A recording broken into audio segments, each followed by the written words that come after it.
When Sophia got her acceptance letter to her dream college, it felt like our family had collectively won the lottery. My parents couldn't contain themselves, alternating between crying, laughing, and hugging everyone in sight. They popped open a bottle of cheap champagne they'd been saving for a special occasion. The dining table, usually barren of anything fancy, was suddenly filled with dishes my mom had somehow whipped up on a shoestring budget. Sophia sat in the middle of it all, glowing like a queen, recounting the email she had already read aloud twice. Everyone clinked their glasses, shouting cheers, but I sat quietly at the corner of the table, sipping my drink and clapping politely. As happy as I was for Sophia, there was an undeniable weight pressing on my chest. I wasn't sure if it was jealousy or a premonition of what this achievement would cost, not just her, but the whole family. My parents were overjoyed, but I knew better. Their finances were stretched so thin they couldn't have covered a tire blowout, let alone 4 years at a private university. That weight turned into a quiet panic over the next few weeks as the reality of Sophia's enrollment began to unfold. One day, my mom started venting over coffee, her voice low like she was afraid even the walls might judge her. Sophia's housing came through, she said, stirring sugar into her mug like she was trying to erase her worries. They're putting her off campus. The deposit's due next week. I swear, these schools don't give you any time to breathe. Are you taking out a loan for it? I asked, already knowing the answer. My parents were too proud or too naive to saddle Sophia with loans, even if it meant crippling themselves. My mom just smiled thinly and said, "We'll figure something out." The figuring outs came 2 nights later when my dad cornered me in the living room after dinner. "You know, you've always been the rock of this family," he started, a lead-in I'd heard too many times to find flattering. "We're so proud of how you've handled everything, your job, your savings, all of it. You're a responsible one." I nodded, bracing myself for the favor I knew was coming. Sure enough, he sighed and said, "Look, maybe you can help Sophia out. Just a little. You know how much this means to her." A little. That's what he said. A little. At first, it really wasn't much, just a few $100s to help cover her deposit. Then it was her first month's rent. Then utilities. Soon, I was getting texts from Sophia at random hours asking for a quick $50 for books or an emergency $80 because her roommate flaked on buying groceries. She never said thank you. It wasn't malice. She just acted like the money was hers to ask for, like it was her birthright. Sophia thrived in her new environment. Her Instagram became a scrapbook of perfectly filtered memories. Pumpkin spice lattes on crisp autumn mornings, late-night study sessions where she wore the trendiest athleisure outfits, and group selfies from brunch with captions like, "Work hard, play harder." She'd call occasionally to talk about how tough her classes were, how demanding her professors were, and how adulting was basically a full-time job.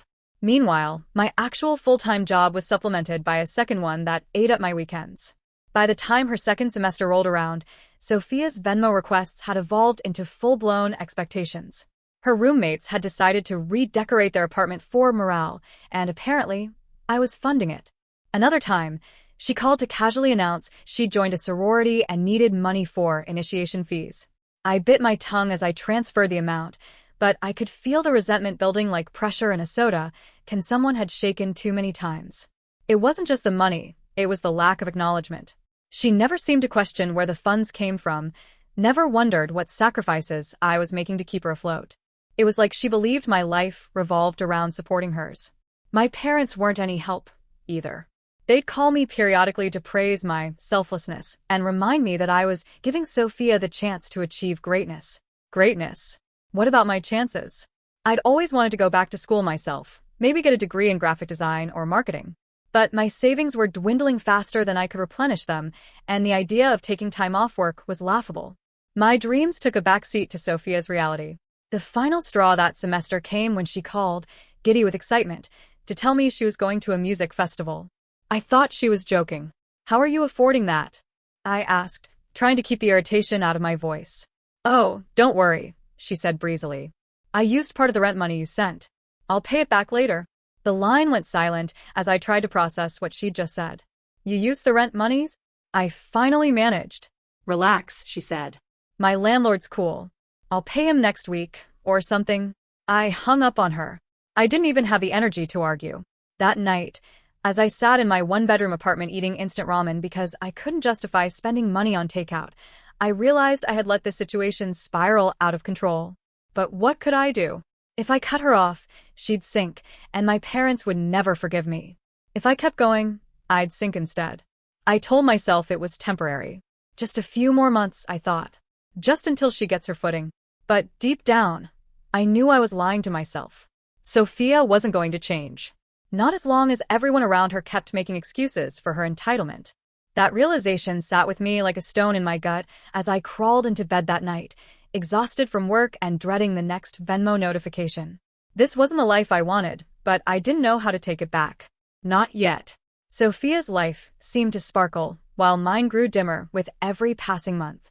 Her Instagram was a curated highlight reel of latte art, rooftop brunches, and snapshots from campus events where she was always front and center, laughing with her perfectly styled friends. She looked radiant, holding a $7 latte in one hand and a designer tote in the other, an image of carefree success. My life, in stark contrast, was a rotating schedule of double shifts, meal prepping to stretch my grocery budget, and praying my car would survive another month without needing repairs. I didn't resent her achievements. I resented her indifference. She'd never once asked how I was managing to send her money every month. It was as if the sacrifices I made to keep her afloat were invisible, a silent duty she assumed I owed her.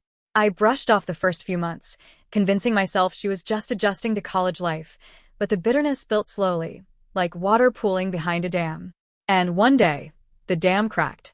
The tipping point came on a rare evening when I didn't have to work. I had just finished folding a week's worth of laundry when I saw a notification. A new photo posted by Sophia.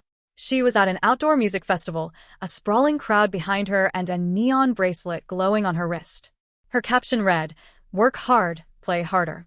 Hashtag self-care, hashtag blessed. My stomach tightened as I remembered her call from the week before, her panicked voice telling me she was short on rent and needed the money urgently. I called her immediately, my frustration boiling over before she could even say hello.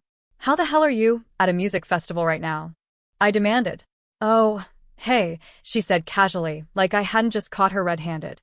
"I needed a break. College is super stressful, you know?" "With what money, Sophia? I sent you rent last week. Are you telling me you used it on this?" "Relax," she said, her voice infuriatingly calm. "My landlord's chill. I'll pay him next week or something. You're always saying I need to take care of myself." I was so angry I could barely see straight. "I work 2 jobs, Sophia." 2 jobs. "I eat ramen 3 nights a week. And you think I'm saying this so you can blow money on festivals? Do you even care?" She sighed heavily, like I was the unreasonable one. "Why are you so dramatic? I deserve this, okay? College is hard, and you don't get how much pressure I'm under. Maybe if you'd gone to school, you'd understand." Her words hit me like a slap. I sat there, gripping the phone so tightly my hand ached. "You're unbelievable," I said quietly, and then I hung up. My chest felt hollow, like she'd scooped out whatever was left of my patience and replaced it with rage. The next morning, I considered pulling the plug on her entirely. No more rent. No more emergency transfers. I even drafted a text to her landlord explaining that she'd need to handle things herself from now on. But when my mom called later that day, her voice full of pride as she talked about Sophia's big opportunities and how lucky she was to have me supporting her, my resolve crumbled. "You're such a good sibling," she said. "We're so proud of how selfless you've been. It's not easy, but you're giving her the chance to focus on what really matters. What about what mattered to me? What about my dreams, my stability, my life?" I didn't say any of this out loud. Instead, I forced a smile into my voice and said, "Thanks, Mom. I just want what's best for her." Every time I got close to standing up for myself, guilt dragged me back down. My parents were experts at playing on my sense of duty, always spinning my sacrifices as part of some greater family narrative. My dad even joked once at a family barbecue that I'd probably be Sophia's maid of honor one day, considering how much I'd done for her. Everyone laughed. I laughed too, but inside it felt like someone had shoved a knife into my chest and twisted it. Sophia, oblivious as always, continued her life of comfort. She didn't just expect help, she demanded it. If I didn't send money fast enough, she'd text me nonstop, flooding my phone with messages about how I was stressing her out by making her wait. "You don't understand how hard it is to balance everything," she'd say. She didn't even try to soften her tone anymore. She didn't think she had to. One night, after a grueling double shift, I came home to a voicemail from her. "Hey, so I need another $200 by tomorrow," she said, her voice bubbly and casual. "It's for my sorority dues. They're really strict about deadlines, so don't forget, okay? Love ya." I stared at my phone, feeling the weight of her words settle over me like a lead blanket. This wasn't a partnership. It wasn't family helping family. It was exploitation, plain and simple. But every time I thought about cutting her off, I pictured the fallout. My parents' disappointment, Sophia's outrage, the inevitable family drama. The thought of being the villain in their eyes kept me stuck in a cycle I couldn't break. The resentment grew heavier, but so did the guilt. I'd always been the responsible one, the glue holding things together. How could I let everything fall apart now? I didn't have an answer. So I stayed quiet, kept working, and told myself I was doing the right thing. But deep down, I knew this wasn't sustainable. Something had to give, and soon. The dinner was supposed to be a low-key family gathering, a rare opportunity for everyone to catch up. My parents insisted on hosting, and the menu was a mix of my mom's comfort foods and my dad's attempt at grilling, even though it was a chilly evening. I arrived tired but prepared to play my usual role, the dutiful older sibling who smiled through Sophia's antics and my parents' one-sided praise of her accomplishments. When I walked in, Sophia was already at the table, animatedly telling my cousins about her latest academic triumphs. I could hear her voice over the clatter of dishes as she bragged about how tough her professors were and how she'd somehow managed to pull off an A in a class everyone else had failed. The part she conveniently left out? That A had almost cost her the semester because she'd been too late paying tuition, something I had to swoop in and fix. I sat down and tried to tune her out, but it was impossible. Her stories were loud, self-congratulatory, and laced with exaggerations. My parents, of course, hung on her every word, nodding like she was delivering a TED Talk. "That's our girl," my mom exclaimed proudly at one point, making my dad laugh and clap Sophia on the back. The tension I'd been carrying for months began to bubble up as the conversation inevitably shifted toward comparing our lives. One of my cousins asked Sophia about her summer plans, and she launched into a detailed account of a trip she was planning with her friends, some well-deserved relaxation after all her hard work. Then someone turned to me. "What about you? What's been going on with you?" Before I could even open my mouth, Sophia chimed in with a laugh. "Oh, just working those 2 jobs forever. Such a hard worker." Her tone was light and playful, but there was an edge to it, a deliberate mockery that made my stomach tighten. The table chuckled politely, unsure of how to react. My mom gave a nervous smile, but no one stepped in to defend me. I forced a laugh, trying to defuse the situation. "Yep, just keeping busy," I said, reaching for my glass of water. But Sophia wasn't done. She leaned back in her chair, swirling her wine like she was on stage. "Honestly, though, I don't know why you're wasting your time. You're just a loser stuck in the grind." Her words landed like a slap. The table fell silent. My mom's fork clattered onto her plate, but she didn't say anything. My dad looked like he wanted to intervene, but didn't know how. The cousins avoided eye contact, pretending they hadn't heard what she'd said. I stared at her, the shock giving way to anger, so hot I could feel it rising up my neck. She wasn't joking. She wasn't teasing. She was mocking me, the person who had been keeping her afloat this entire time. Something inside me snapped. I stood up, my chair scraping loudly against the floor. "You know what? You're right," I said, my voice trembling with a mix of fury and adrenaline. "I am wasting my time on you." The room froze. All eyes were on me, but I didn't care. I turned to the table, my voice growing steadier as I continued. "Since everyone here seems to think Sophia is this shining beacon of success, let me clear a few things up. The only reason she's in college right now is because I've been paying her rent, her tuition, and God knows what else. I've been working 2 jobs to make sure she doesn't have to worry about anything. Meanwhile, she spends my money on vacations, shopping sprees, and music festivals." Sophia's face went pale, her mouth opening and closing like she was trying to come up with a defense. "That's not true," she stammered, but I didn't let her interrupt. "Really, Sophia? Do you want me to pull up the Venmo receipts? Or should I tell everyone about the time you spent your rent money on festival tickets and expected me to bail you out? How about all those emergency transfers that ended up funding your sorority parties?" The silence in the room was deafening. My mom looked like she wanted to melt into the floor. My dad shifted uncomfortably, clearly torn between anger and embarrassment. The cousins sat frozen, wide-eyed and awkward, clearly regretting coming to dinner. Sophia finally found her voice. You didn't have to do any of that. I didn't ask for you to work 2 jobs. I laughed bitterly. No, but you sure didn't mind reaping the benefits, did you? And you have the audacity to call me a loser? You wouldn't last a week if I stopped covering for you? Her face flushed with anger now. Fine. Stop then. I don't need your stupid help. Good, I said, grabbing my coat. Because you're not getting it anymore. Figure it out on your own. I turned to the rest of the table, my voice cold. Just so we're clear, if she's struggling from now on, don't look at me to fix it. I'm done.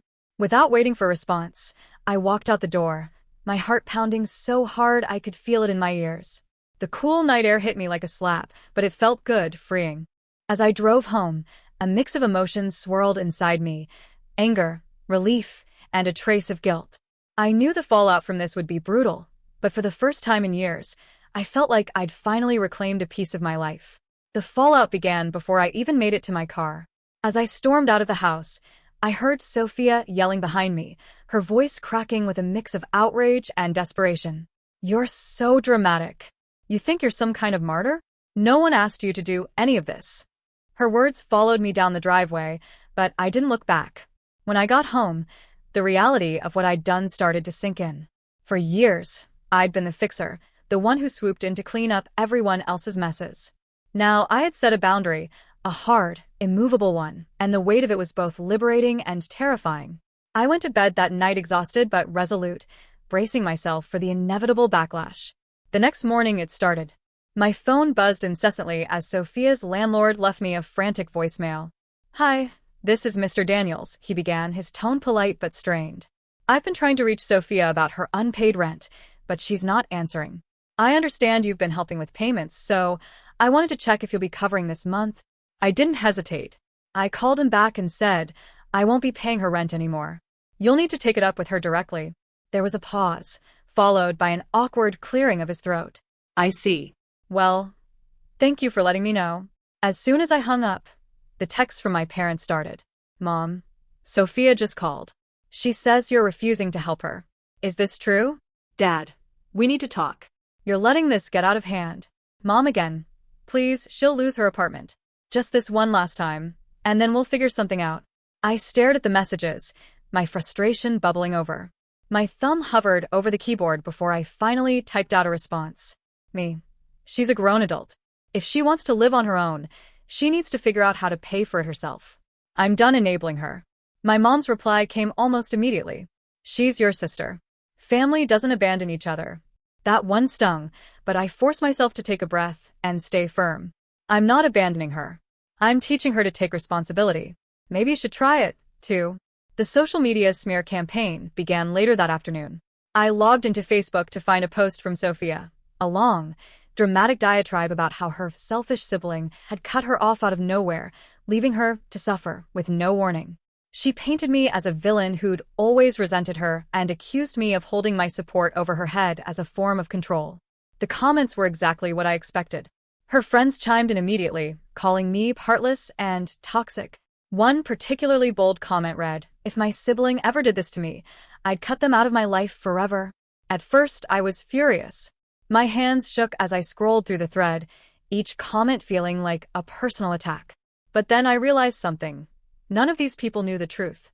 They didn't know about the rent, the tuition, the countless Venmo transfers, or the sacrifices I'd made to keep Sophia's lifestyle afloat. I had nothing to prove to them. I hit unfriends on Sophia's profile and logged out. Let her tell whatever story she wanted. I wasn't playing her game anymore. The real fireworks started when my parents called me later that evening, clearly spurred on by Sophia's meltdown. My mom was crying before I even said hello. She's going to lose everything, she wailed. Her apartment, her classes. What are we supposed to do? You're supposed to let her face the consequences, I said firmly. She's not ready for this. My dad interjected, his voice tinged with frustration. You know how hard it is out there. She just needs a little more time. She's had years, I shot back. And what has she learned? That she can coast through life because someone else will clean up her messes? If you want to keep enabling her, that's your choice, but I'm done. I won't sacrifice my future for someone who doesn't even appreciate it. The line went quiet for a moment before my mom said, You don't mean that. I do, I said, my voice firm. And if you keep bailing her out, don't come to me when it backfires. They hung up shortly after, and I could tell by the silence that they were hoping I'd change my mind. But I didn't. The next few weeks were chaotic. Sophia, predictably, avoided any real attempts to solve her problems. Instead, she doubled down on her victim narrative, telling anyone who would listen that I'd abandoned her in her time of need. Her landlord finally issued an eviction notice, and within days, she was back at my parents' house, dragging her suitcases and her entitled attitude with her. She called me once after the move, her tone a mix of anger and desperation. "Are you really just going to sit back and watch me fail?" she demanded. "You're not failing," I replied. "You're learning. Welcome to the real world, Sophia." She hung up on me, and I haven't heard from her directly since. The fallout spread through the family like wildfire. Relatives started reaching out, some offering unsolicited advice, others thinly veiled criticism. "Maybe you were too harsh," one aunt suggested during a phone call. "She's young. She's going to make mistakes." "She's made plenty," I replied, "and I've paid for all of them. Now it's time for her to grow up." Not everyone understood, and honestly, I didn't expect them to. But for the first time in years, I felt like I was living for myself, not someone else. It wasn't easy, breaking cycles never is, but it was worth it. The unraveling began almost immediately after I cut Sophia off. At first, she tried to put up a front, posting selfies with captions about thriving under pressure and casually mentioning her new part-time job in a coffee shop. But cracks in her facade started showing when she missed a payment to her landlord. The eviction notice was the final blow. Her landlord gave her a short grace period, but she didn't have the means to catch up. She called me in a panic one last time, her voice laced with tears and desperation. "You're seriously going to let this happen?" she said, her words tumbling over each other. "I'm going to lose everything." "You are going to lose it anyway, Sophia," I said, my tone calm but firm. "I was just delaying the inevitable." She sobbed into the phone, but I didn't budge. When she realized I wasn't going to rescue her, she switched to anger. "You're a heartless asshole, you know that? I can't believe I ever trusted you." "Good," I replied. "Because I'm done being your safety net. Good luck." And then I hung up. Sophia moved back in with my parents a week later, dragging her mismatched suitcases and designer bags into the house like a sulking storm cloud. My mom called to let me know, her voice trembling with a mix of pity and frustration. "She's having a tough time," she said. "Maybe you could just talk to her? Help her find her footings?" "I've already done more than enough," I said. "She's your responsibility now." Things at home went downhill fast. Sophia's entitlement didn't diminish, it grew worse. She treated my parents' house like a hotel, lounging around in pajamas all day and complaining about how hard life was. She couldn't hold down her part-time job for more than a few weeks, citing unreasonable customers and toxic coworkers as the reasons for quitting. Then came the credit card debacle. One evening, my dad called me, his voice a mixture of exhaustion and panic. "Sophia used our credit card," he said. "Maxed it out, actually. Clothes, gadgets, even takeout. She promised she'd pay us back, but..." His voice trailed off. "But she didn't," I finished for him. "No," he admitted, defeated. "And now we're stuck. We're already stretched thin. And this is too much." "I'm sorry to hear that," I said, my voice measured. "We need your help," he continued, the words tumbling out in desperation. "Just this once. You don't have to cover all of it, but maybe you could." "No," I interrupted. There was a long silence on the line. "No," he finally echoed, as if he couldn't believe his ears. "No," I repeated. "I've been saying this for months. You've been coddling her for years, and now you're paying the price. It's not my job to fix this. It never was." "But she's your sister," he said, his voice breaking slightly. "And she's your daughter," I shot back. "This is your mess to clean up, not mine." I heard through the grapevine that Sophia tried a few other tactics after that. She called an uncle, crying about how abandoned she felt, but he declined to help. She reached out to a family friend with a sob story about needing money for groceries, but they saw through her manipulative charm. With no one left to bail her out, Sophia spiraled further. My parents, despite their best intentions, couldn't keep up with her demands. She began lashing out at them, accusing them of being unsupportive and ruining her life by not giving her the lifestyle she felt she deserved. "I can't take this anymore," my mom confessed during one of her calls to me. "She's always angry, always blaming us for everything. It's exhausting." "She's manipulating you," I said bluntly. And she's doing it because it's worked her whole life. The moment you stop giving in, she'll have no choice but to grow up. My mom sighed heavily. It's just so hard to watch her struggle. Sometimes struggling is the only way people learn, I said. The weeks dragged on, and I began to hear less and less about Sophia. I assumed she'd either burned out my parents entirely or finally started taking responsibility. But one afternoon, I got a text from my mom that made me pause. She wants to talk to you, it read. I stared at the screen for a long moment, torn between curiosity and the urge to delete the message entirely. Finally, I typed back, "What does she want?" "I think she's trying," my mom replied. "She's not there yet, but maybe this is a step?" I didn't respond. I wasn't sure I wanted to hear from Sophia, let alone give her the chance to rope me back into her drama. But something inside me couldn't help wondering, had she finally hit rock bottom? Or was this just another ploy to shift the burden back onto me? I didn't know the answer, but one thing was certain. I wasn't about to go back to being her crutch. If she wanted to fix her life, she'd have to do it on her own. For the first time in what felt like forever, I allowed myself to breathe. Sophia's chaos was no longer my problem, and with that weight off my shoulders, my world started to open up again. I wasn't spending my days anxiously checking my phone for her emergency texts or calculating how much overtime I'd need to cover her latest escapade. Instead, I started asking myself a question I hadn't dared to in years. What do I want? The first answer was simple: freedom. I requested a weekend off, the first I'd had in years, and drove out to a national park I'd always dreamed of visiting. Alone in the woods, with nothing but the sound of birds and the crunch of leaves under my boots, I felt a peace I hadn't known in years. The tension in my shoulders that I'd carried for so long began to ease. When I got back, I decided to keep the momentum going.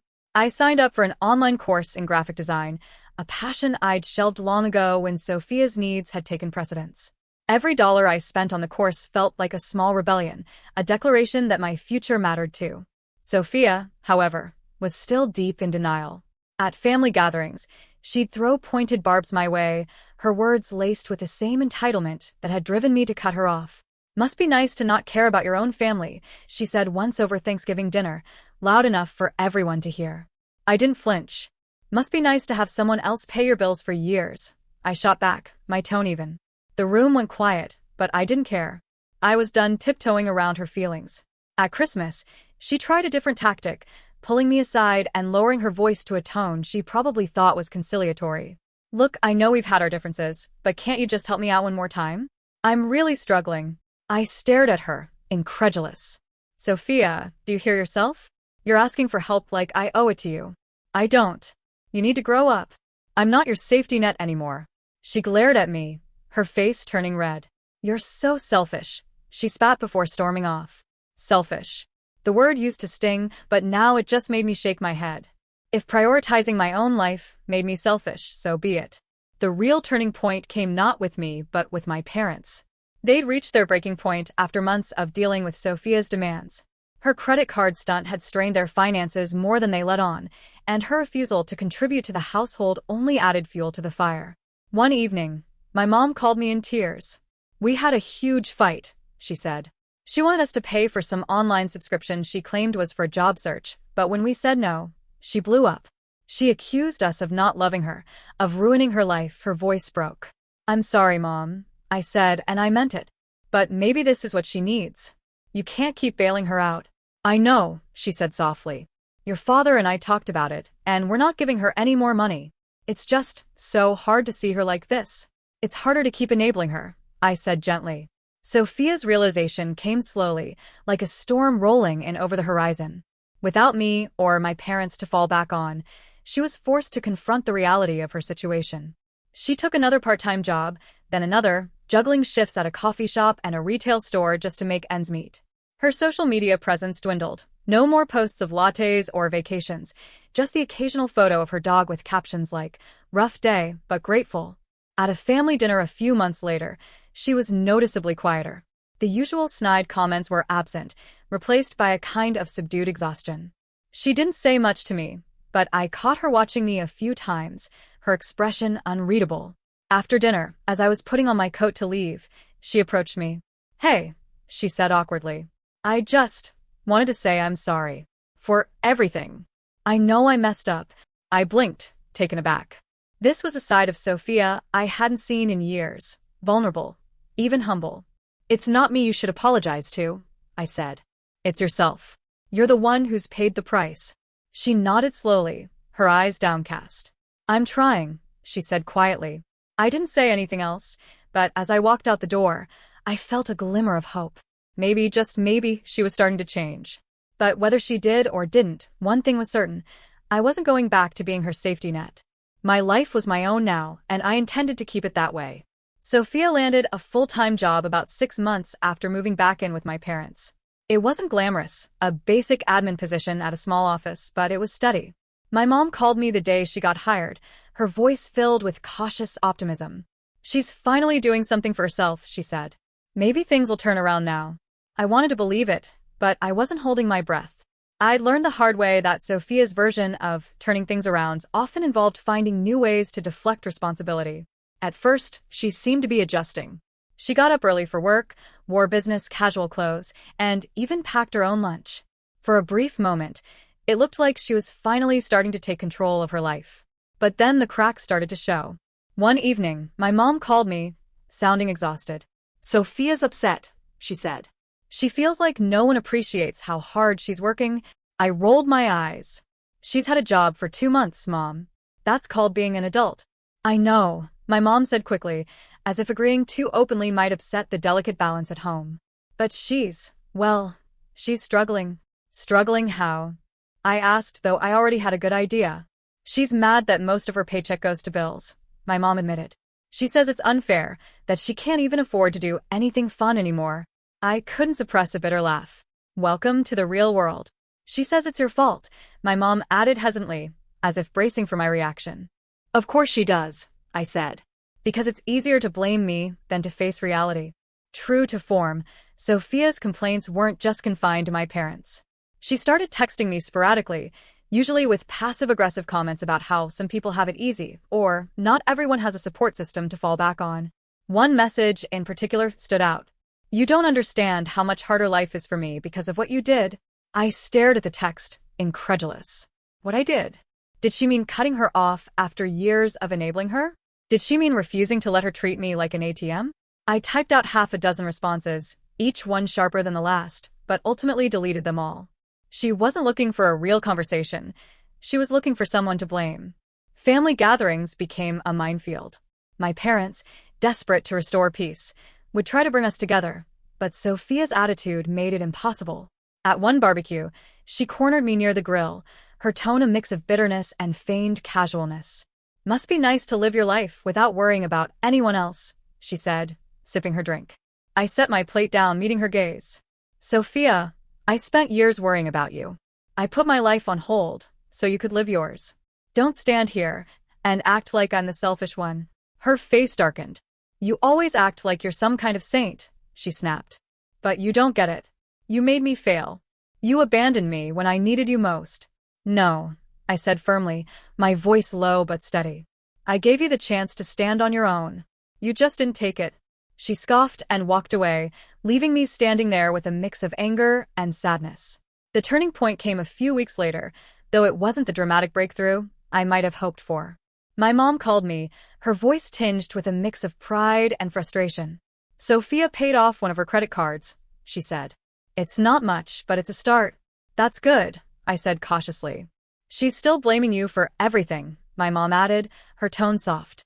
But she's starting to realize how much work it takes to stay afloat. I think she's learning, even if she won't admit it. I sighed. She has a lot of growing up to do, I said. And until she does, I'm not interested in playing nice for the sake of appearances. I know, my mom said quietly. I just hope you'll give her another chance when she's ready. I didn't respond. It wasn't that I didn't want to reconcile with Sophia, it was that I needed proof she'd truly changed. An apology wouldn't cut it. Words were easy. Actions were what mattered. For now, I kept my distance, focusing on the life I was building for myself. The bitterness lingered, but it was tempered by a sense of clarity. Sophia's journey wasn't mine to manage anymore. If she wanted to grow up, she'd have to do it on her own terms, and I'd have to decide, when the time came, whether I was ready to let her back into my life. It was an ordinary Saturday morning, and I was enjoying a rare moment of quiet. The sun filtered through my living room window, catching the steam rising from my mug of coffee as I scrolled through my phone. It was a small but cherished ritual, one of many little joys I'd rediscovered since cutting Sophia out of my financial life. The knock at the door was unexpected. I wasn't expecting visitors, and most of my friends knew to text before stopping by. Frowning, I set my coffee down and went to answer it. Standing on my doorstep was Sophia. At first, I barely recognized her. The polished, Instagram-perfect version of my sister was gone. Her hair was pulled into a messy ponytail, and there were dark circles under her eyes. She wasn't wearing makeup, and her clothes, simple jeans and a sweatshirt, were wrinkled, as though she'd thrown them on in a hurry. "Sophia?" I asked, my voice a mix of confusion and disbelief. "Hi," she said softly. She didn't meet my eyes, instead glancing down at the floor like a child caught sneaking candy. "What are you doing here?" I asked, crossing my arms out of habit. She hesitated, shifting on her feet. "Can I come in? I need to talk to you." Against my better judgment, I stepped aside and let her in. She hovered awkwardly in the entryway, clutching her phone like it was a lifeline. "Do you want coffee or something?" I asked, more out of politeness than any real desire to play host. "No, I'm fine," she said quickly.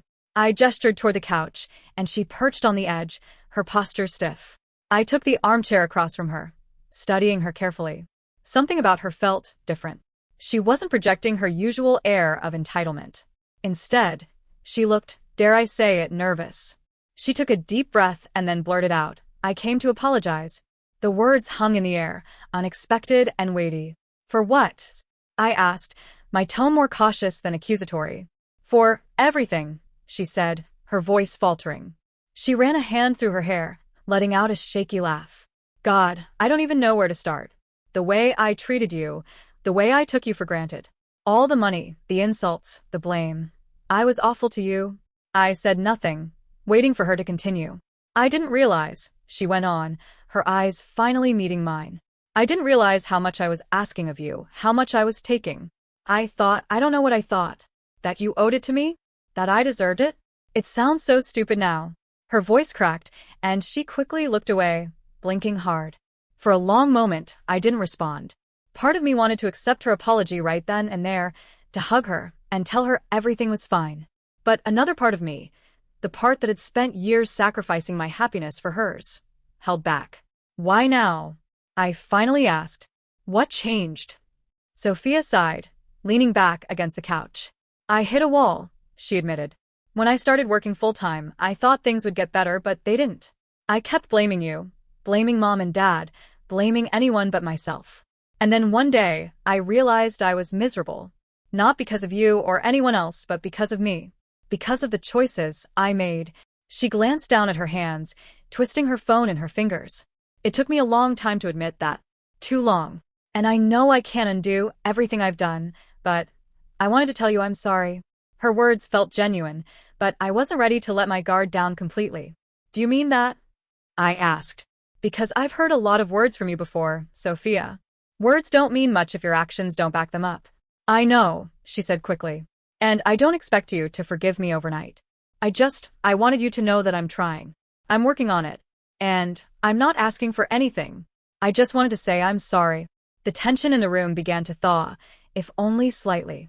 For the first time in years, I saw a glimmer of the sister I'd once been close to, the one who used to share secrets with me late at night, back when we were kids, and the world felt so much simpler. "I appreciate you saying that," I said carefully. "But like you said, it's going to take time. If you're serious about changing, you'll need to show me." She nodded, a small, relieved smile tugging at the corners of her mouth. "I get it. And I will. I promise." I wasn't sure if I believed her, but for the first time in a long time, I felt a flicker of hope. It wasn't forgiveness, not yet, but it was a start. We talked for a little while longer, the conversation tentative, but civil.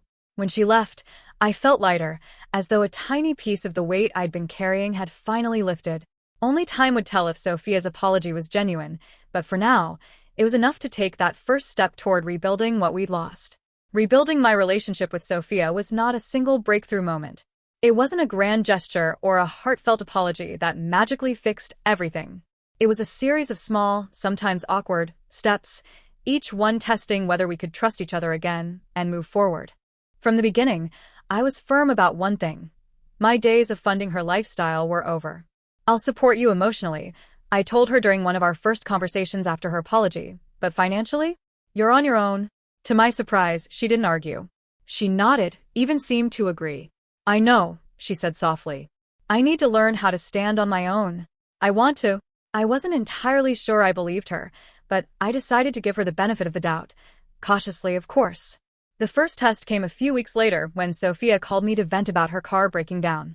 "The mechanic says it's going to cost at least $800 to fix," she said, her voice tight with frustration. "I don't have that kind of money right now." I braced myself, waiting for the inevitable question. "Can you help me?" But it didn't come. Instead, she sighed and said, "I guess I'll have to figure something out. Maybe pick up some extra shifts or borrow from a friend." Her words caught me off guard. In the past, she wouldn't have hesitated to turn to me or our parents for help. But this time, she seemed resigned to solving the problem herself. "That sounds like a good plan," I said carefully, unsure if she was fishing for an offer anyway. She didn't push further, and when I hung up the phone, I felt a small sense of relief. Maybe she really was starting to change. Despite these small signs of progress, there were still moments when old habits crept back in. At a family dinner one evening, she casually mentioned that she'd had to skip a few meals to save money for rent. The table went silent, everyone exchanging uneasy glances. I could feel my parents looking at me, as if waiting for me to swoop in and solve the problem. But I stayed quiet, sipping my water and refusing to take the bait. To my surprise, Sophia didn't push the issue. Instead, she shifted the conversation to a funny story about her coworker, steering the spotlight away from her struggles. It wasn't perfect, but it was progress. The hardest part of rebuilding boundaries wasn't saying no, it was learning how to reconnect with Sophia in a way that didn't revolve around me fixing her problems. We started small, meeting for coffee every few weeks to catch up. The first time we met, it was awkward. The conversation was stilted, full of long pauses and polite small talk.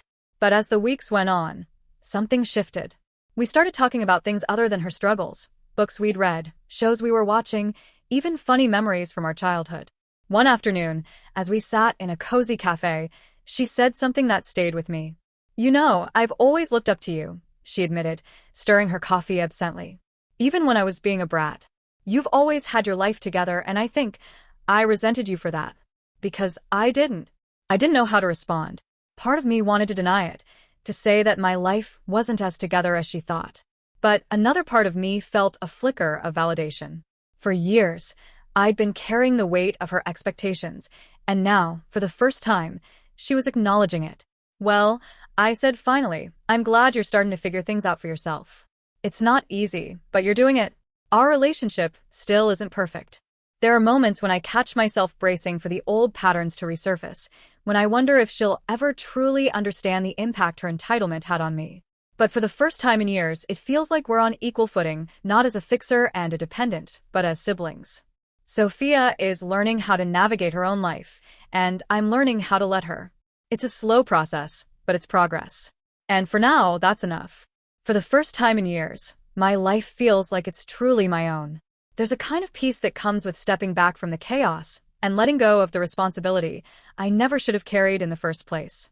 My days are no longer consumed by financial worries that aren't mine to bear or endless guilt over not doing enough for someone else. Instead, I've started focusing on what makes me happy, something I'd almost forgotten how to do. I finally finished the graphic design course I'd signed up for, and even landed a small freelance gig through a friend. It's not much, but it's a start, and for the first time, I feel like I'm building towards something for myself. I've started traveling more, too, not lavish trips, but little weekend getaways that remind me the world is bigger than the bubble of family drama I'd been stuck in for so long. Sophia, meanwhile, is making progress slowly but surely. She still has her moments where she slips back into old habits, venting about how unfair life is or complaining about the struggles of adulthood. But now, those moments feel less like entitlement and more like genuine frustration. She's learning, albeit at her own pace. She's stayed consistent with her job, even earning a small promotion that she was visibly proud of when she told me. "It's not much," she said, almost sheepishly, "but at least I'm not drowning anymore." "That's more than a lot of people can say," I told her. And I meant it. We're not best friends or anything. There's still a lot of healing left to do on both sides, but we're in a better place. She stopped blaming me for her problems, and I've stopped feeling responsible for solving them. As for my parents, they've finally stopped pushing me to fix everything. At first, I think it was hard for them to let go of the idea that I was the one who could save Sophia, but over time, they started to see the toll it had taken on me. I didn't realize how much we were asking of you, my mom admitted during a phone call recently. I guess we just thought you could handle it because you always seemed so capable. But that wasn't fair to you. Hearing her say that felt like a weight lifting off my shoulders. Thanks, Mom, I said. It means a lot to hear you say that. My dad, true to form, was less direct but showed his understanding in his own way. When I visited for dinner one evening, he handed me a small envelope.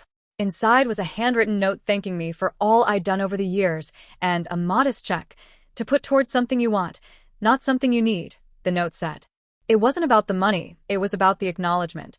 Looking back on everything, I realize now that the hardest part of this journey wasn't cutting Sophia off or dealing with the fallout, it was learning to let go of the guilt.